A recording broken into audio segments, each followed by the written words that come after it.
Hey everyone, so today we are going to discuss social change and social movements in the article Rights Activism in China. So to begin with some basic definitions, social change is the change in society created through social movements, and a social movement is the purposeful organized groups that strive to work toward a common social goal. So to begin with the legal revolution in China, they currently have a movement called the Wei Quan. I'm sorry, it's I'm sorry, which is basically just their protection of lawful rights. It is a social movement that is making massive strides toward accomplishing their goals. So the social change would be it's profoundly transforming the Chinese society, state, and relationships between them, with over 400 pieces of legislation passed, 1,000 administrative acts, 10,000 local rules and regulations, and 30,000 administrative procedures, all being enacted. So they are accomplishing a whole lot of their goals that they're setting out to achieve. So I believe it's in the institutionalized stage of the social movement, which is, it's no longer volunteer. It's now an established organization carrying out the set goals. Another revolution going on in China would be of their labor rights.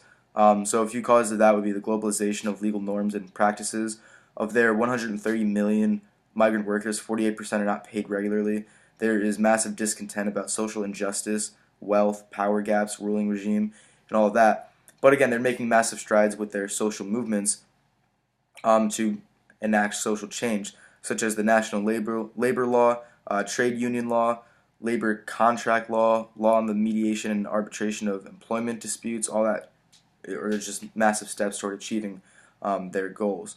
Um, Another one would be rural land activism. And I think this would be in the coalescence phase because there's not a massive gathering and they're not making the substantial steps yet, but they're certainly in the process of doing it. So people are joining together and they're organizing.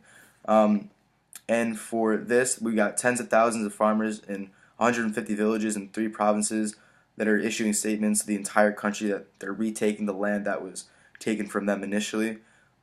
Because the government it's all privately owned, or not privately owned, I'm sorry, state owned. And they're essentially turning the farmers into serfs. So now they're revolting and trying to enact social change.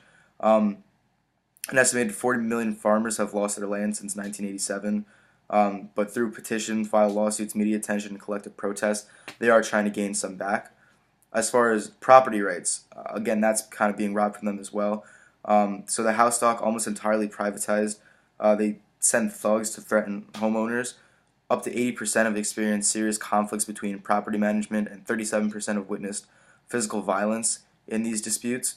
Um, so there are obviously some terrible things going on here to start this social change, and their social movement with the Ministry of Construction had announced that 18% of Beijing's commercial residential neighborhoods have now a homeowners association. So again, in the coalescence phase, I believe they're grouping together, they're beginning to organize, and they're beginning to make steps to achieve their collective goals. So as far as the social change in China, there's a lot going on. There's a lot of movements happening that are enacting the social change. So thank you so much for watching. This has been a good time. Have a great rest of your day and a great rest of your year.